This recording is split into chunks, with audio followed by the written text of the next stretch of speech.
নিরাপদ সড়কের দাবিতে শিক্ষার্থীদের আন্দোলনের সময় সরকারের প্রতিশ্রুতির বেশিরভাগই বাস্তবায়ন হয়নি। আশানুরূপ শৃঙ্খলাও আসেনি রাজধানীর সড়কগুলোতে। বিশেষজ্ঞরা বলছেন, গণপরিবহনের শৃঙ্খলা ফিরিয়ে আনতে বিভিন্ন স্বার্থান্বেষী মহলকে দমিয়ে দরকার রাজনৈতিক দৃঢ় প্রত্যয়। সড়কে শৃঙ্খলা ফিরে আসার এই দৃশ্য ৬ মাস আগের। শিক্ষার্থীদের আন্দোলনে বদলে দিয়েছিল সড়কের চিত্র। কিন্তু কয়েক মাসের মধ্যেই সড়ক ফিরেছে পুরনো বিশৃঙ্খলায়। নতুন বছরের প্রথম দিনে বাস চাপায় নিহত হয় 2 তরুণী। ঘাতক বাসের চালকের ছিল না কোনো লাইসেন্স। পুলিশের হিসেবে সড়কে বিশৃঙ্খলার জন্য গত 1 বছরে শুধু রাজধানীতেই প্রাণ গেছে 192 জনের, আর গত 8 বছরে নিহতের সংখ্যা 2077 জন। গণপরিবহন চলার সময় দরজা বন্ধ রাখা, নির্ধারিত বাস স্টপেজ ছাড়া যাত্রী ওঠানো নামানোয় নিষেধাজ্ঞা, প্রধানমন্ত্রীর কার্যালয়ের এমন নির্দেশনাও বাস্তবায়ন হয়নি। এমনকি নিয়ম মানছেন না পথচারীরাও।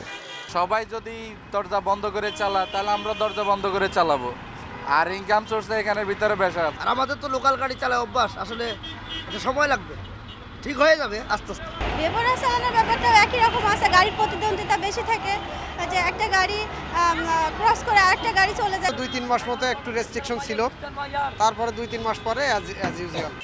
সড়কে শৃঙ্খলা ফেরাতে পুলিশের তৎপরতা মামলা ও জরিমানাতেই সীমাবদ্ধ। গত 1 বছরে 14.5 লাখ মামলা হয়েছে, তবে কাঙ্ক্ষিত ফল আসেনি।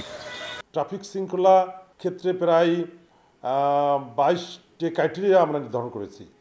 তো এই ক্রাইটেরিয়া ভিত্তিক আমরা চেকলিস্ট করে আস্তে আস্তে আগাবো। আমরা মনে করি যে ঢাকা শহরের ট্রাফিক শৃঙ্খলার উন্নয়নের ব্যাপারে আমরা অতীতেও ভালো কাজ করেছি, এখনও করছি, এবং ভবিষ্যতে আমরা পরিকল্পনা ভিত্তিক আমরা আগাচ্ছি। বিশেষজ্ঞরা বলছেন, সড়কের নিরাপত্তার সঙ্গে সরকারের ভাবমূর্তি সম্পৃক্ত। এরপরও কেন নির্দেশনা বাস্তবায়ন হয় না তা খতিয়ে দেখার সময় এসেছে। এই ট্রিটমেন্টগুলি হলো টোটকা ট্রিটমেন্ট, যা নিচ্ছি না বুঝে নিচ্ছি, যেটা বাস্তবায়নযোগ্য না। এটা আবার প্রমাণ হলো। শত আন্তরিকতা থাকার ফলেও লাখ লাখ লোকের জরিমানা, ড্রাইভারের জরিমানা ডাম্পিংয়ে দেওয়ার পরও আগের চরিত্রটাই রয়ে গেছে। গণপরিবহনের শৃঙ্খলা ফেরাতে নজরদারি বাড়ানোর পরামর্শ বিশেষজ্ঞদের। 29 জুলাই থেকে নিরাপদ সড়কের জন্য আন্দোলন শুরু হলে সরকারের নানা পদক্ষেপে আশা করা হচ্ছিল বদলে যাবে সড়কের চিত্র। কিন্তু আগস্ট থেকে ডিসেম্বর কেবল রাজধানীর সড়কেই প্রাণ গেছে 76 জনের। নিরাপদ সড়কের বিষয়টি এখন যেন কারোর মাথাতেই নেই। তবে নতুন সরকারের কাছে সবার প্রত্যাশা, তারা নিরাপদ সড়কের জন্য কার্যকর কোনো পদক্ষেপ নেবে। Adilur Rahman, independent news, Dhaka.